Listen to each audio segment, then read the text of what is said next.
নমস্কার বন্ধুরা, ভালো লাগা রান্নাঘরে আপনাদের সবাইকে স্বাগত জানাই। আপনারা সবাই নিশ্চয়ই ভালো আছেন আর সুস্থ আছেন, আমিও ভালো আছি। পুর না ভরে কড়াইশুঁটির কচুরি কিভাবে বানাতে হয় সেটাই আমি আজকে আপনাদের সাথে শেয়ার করব। স্কিপ না করে পুরো ভিডিওটা দেখবেন কিন্তু বন্ধুরা। চলুন, প্রথমে আমি কড়াইশুঁটির সাথে আদা, কাঁচা লঙ্কা, নুন ও চিনি দিয়ে ভালো করে এইভাবে একটা পেস্ট করে নেব। এরপর আটা ময়দার সাথে জোয়ান, ভাজা মশলা, নুন, চিনি, হিং, সাদা তেল ও কড়াইশুঁটির পেস্টটা দিয়ে ভালো করে মিশিয়ে নিয়ে অল্প অল্প জল দিয়ে ভালো করে মেখে নিয়ে একটা ডো বানিয়ে নেব। এরপর ডো থেকে লেচি কেটে গোল গোল করে তেল দিয়ে বেলে নিয়ে এক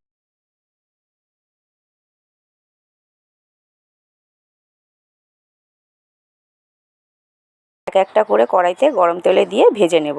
এইভাবে সবকটা কড়াইশুঁটির কচুরি আমি এইভাবে করে নেব। এরপর একটা প্লেটে আলুর তরকারির সাথে কড়াইশুঁটির কচুরি সার্ভ করে দিয়েছি। দেখুন, এখনও যারা এইভাবে বানিয়ে খাননি তারা অবশ্যই একবার এইভাবে বানিয়ে খেয়ে দেখবেন, কিন্তু ভালো লাগবে, কথা দিচ্ছি। আর ভালো লাগলে লাইক শেয়ার করে আমার পাশে থাকবে।